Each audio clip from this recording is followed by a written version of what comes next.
Good morning, everyone. Students, as you know, we have completed chapter number 2, Form of Business Organizations, and today we are starting chapter number 3, that is Private, Public and Global Enterprises. Okay. Students, you know that you must have studied in your history also and economics too, that our economy is mixed economy. Mixed economy means where there is a private sector as well as public sector, right? The business which we have, that is in both the sectors, private sector and public sector. You know, once there was a time when India got independence, that time there was public sector in excess. Okay, most of the businesses, they covered by the public sector, but gradually as the time passed, and they have passed a new industrial policy resolution in 1948, and they have given a little release in the industry. And after that, 1956, one more industrial policy resolution has been passed, so they have given more relaxation. They have kept a few industries, basic industries, kept reserve for the public sector, and remaining they have privatized. But the major change has come in the 1991, the new industrial policy in 1991, and here there was a privatization. Okay, privatization means only 3 industries they have kept reserved for them, 3 sectors they have kept with them, and rest of the industries and the things they have handed over to the private sector. Okay, so I just read it for you. The government of India has adopted mixed economy where both public sector enterprises and private sector enterprises are allowed to operate. Private sector plays a complementary role to the public sector. In the Industrial Policy Resolution 1948, the government of India had specified the approach towards the development of industrial sector. The roles of the private and public sector were clearly defined, right? So here in this industrial policy, they have very clearly defined the rules of both the sectors. Now, the Industrial Policy Resolution 1956 reserved the key and basic industries for the public sector to accelerate the rate of growth and industrialization. Okay, the new Industrial Policy 1991 and the accompanying reforms have opened up unlimited opportunities for the growth in the private sector. Thus, we have public sector units, private sector enterprises and global enterprises coexisting in the Indian economy. Right, students? So, I have told you there is a mixed economy where we have, initially we had public sector more. Now, in the Industrial Policy 1991, new industrial policy, they have privatized the things. And due to this privatization, maximum industries, they went in the hand of the private people. Only 3 industries they have kept reserved. These were of the utmost importance, okay, for the security purpose also. So they kept with them, like defense, railway and one more, and rest of the industries they have privatized. Okay, so what happens? Privatization. Due to privatization, when the things have come in the hand of the private people, so liberalization has taken place. The things are being more liberal, and because of privatization and liberalization, globalization has taken place. So this is LPG. Due to liberalizing policy, the privatization, I mean the government became liberal, so they have privatized, and due to privatization, globalization has taken place. So you can remember this with the term LPG. Okay, now private and public sector enterprises. So first we are talking about the private sector enterprises. What are those one? The enterprises which are exclusively owned, controlled and managed by private businessmen are known as private sector enterprises. There is no participation by the state or government, state or central government. The main motive of private sector enterprises is to earn profit. Okay, some examples they have given, like Tata Company, Reliance Industries Limited, Wipro, so and so. Students, do you know what are the private sectors, like which industry comes in that? These are the name only. I tell you, whatever we have studied in chapter number 2, okay, like joint stock company. So these all companies, they are a part of a private sector. Your sole proprietorship, partnership, HUF and your joint stock companies, all these are a part of private sector. Have you understood? So Till date, whatever we have discussed about the form of business organizations, these all are covering private sector. And in this chapter, we will study about the public sector enterprises. Fine. Now, functions, still we are carrying the private sector. They are telling about the functions of private sector enterprises. So it's telling the functions promotes new industrial unit. Of course, when the private people, they want, they can start the new industries. Okay. So private sector promotes new industrial units. And next one is mobilize financial resources for meeting diverse needs of the economy. Well, every individual, I mean the businessman, they find the opportunity. If they find opportunity somewhere, so they are starting the work. Okay, they are doing that work. So if according to the need of economy, opportunities arises from the need of economy. Wherever there is a need of something, then the business has been started, so that is opportunity. Okay. So this mobilize financial resources for meeting the diverse need of the economy. Next is provide managerial skill. Of course, private sector is providing managerial skill. We can appoint the MBAs and other people. We are free to appoint them. Carry out and intensify industrial research and development program so as to promote appropriate technology and help in the modernization of the economy and nationalization of industries. Okay. So it's telling carry out function of the private sector. Private sectors, they are doing the survey, research and development center they are running. They are doing the research and development work they are doing.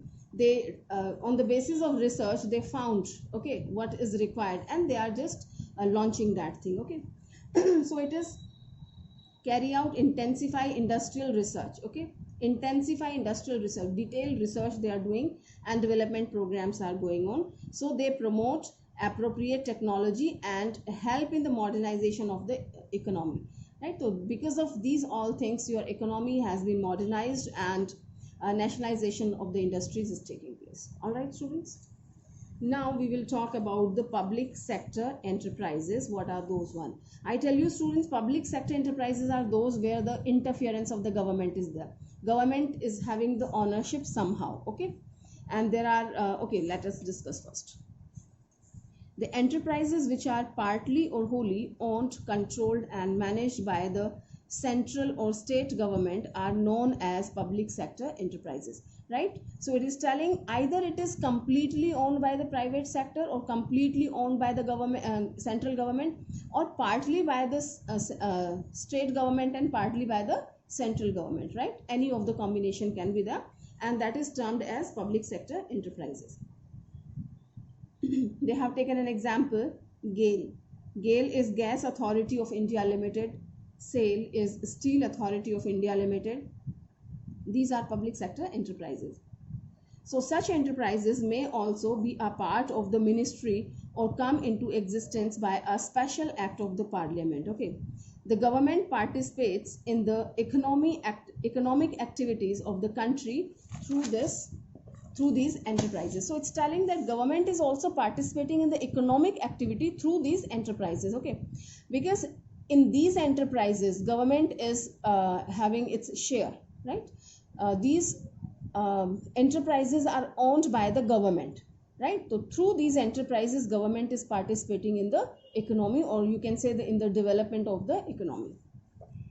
These enterprises were established with the purpose of earning reasonable profit while serving the society, right, students? So it's telling these are established with the purpose or motive of earning reasonable profit, but their main aim is to provide service to the community. All right.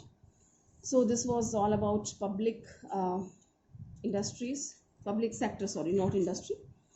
Now we'll do the differences between public sector enterprises and private sector enterprises. First, we'll talk about the objectives. As I have told you a moment before, public sector enterprises, their main motive is to provide service to the society. Okay. So to provide various services to the society, and the purpose of private sector is to earn profit. Next one is ownership. Who is the owner here? Government is the owner, right? Either state government or the central government, or partially they are the owners in that. Owned entirely or partly with the government. Here the public sector owned entirely with the private businessman. Private businessman can be the sole proprietor, partnership, or the company. Okay, so completely owned by the private sector people. Next we have forms of organization. Which form of organizations are covered under the public sector enterprises? Students, I tell you, only 3 forms of business organizations are covered under the public sector. This is new point for you. The first one is your departmental undertaking, then public corporation, right, or statutory corporation also we call it, and third one is government company. All right, so 3 kind of organizations are there. The first one is termed as departmental, public or statutory corporation. Third one is government company. And here we have the chapter number 2, whatever the names we have done: sole proprietorship, partnership, joint stock company, joint Hindu family business and cooperative society. यही हमने पढ़ा था. So these all things are covered under the private sector. Next we have capital. So it's telling provided entirely or mostly by the government. Okay, when it is controlled by the government, public sector is in the hand of the government, so of course government will be providing the capital, maybe completely or partially. That we will discuss later on how partially it is provided by the government. Next is provided entirely by the private businessman, because that's in the hand of the private people, so of course they will be providing the whole capital. Next is personal risk. Okay, so there is negligible personal risk. No individual is involved in that. Government is involved, and government is also, using the public money. You know very well, the government is giving the budget. It's passing the budgets and all that, and that money is given by the public in the way of taxes and other things. Okay, so there is no personal risk. There is negligible personal risk. And here the risk is completely on the owner. Okay, the risk is of owner completely. We know in certain form of business organization, the liability is unlimited. Okay, next, management. About management we'll talk. Managed according to the directions of the government. As the government are giving the directions, we will study in detail all these 3 departments. Okay, all these 3 sectors we will be studying, so we will find in detail over there. But this thing is managed. Public sector is managed according to the instructions given by the government. And here different form of business organizations are managed in the different way, as we have discussed. The sole proprietor by single one, partners by the partners, partnership is by the partners. Okay, and board of directors, they handle the company. So managed by the owners themselves or through the board of directors nominated by the shareholders. Fine. Next point is of financial resources. Use financial resources, no problem in expansion and growth, because government is having a lot of money which is given by you and me. Okay, so if any big project has to start, so that is started by the government. Okay, so use financial resources, no problem in expansion and growth. If the government want to expand any project, they want to expand this business, so easily they can do. They are not having the shortage of funds. And here, limited financial resources, less scope of the expansion. We know it very well. In the private sector, either that's a biggest company, but still they have a problem of the finance. They have to arrange somehow. Okay, that is not given by the public. That on their own level they have to arrange. Next we have political interference. Well, it's quite obvious, where there is a government, there will be political interference, and when there is no government hand, then no interference of the government. But of course, law, rule, regulations will be there. So it's telling that comparatively more political interference is there in the public sector, and in private sector, although we say that there is no interference, but still, because cooperative is aided by the government, okay, some relaxation is given, less taxes are paid by the cooperative, so interference of the government is there. So, but less political interference we find in the private sector. Next we have government control. Quite obvious, wherever there is a interference of the government, so it is controlled by the government. Okay, now they are subject to strict financial control by the government. Financially there is a strictness, and it is completely controlled by the government, because the budget is passed by the government. Okay, government is giving the budget, so it has a right to ask about it, where you have spent this money and in which way you have spent the money, right?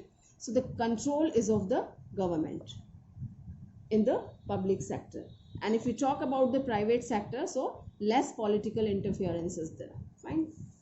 They are managing their finance their own level, they are arranging themselves and they are dealing themselves. Next we have distribution of income. Here, equitable distribution of the income. This goes to the government.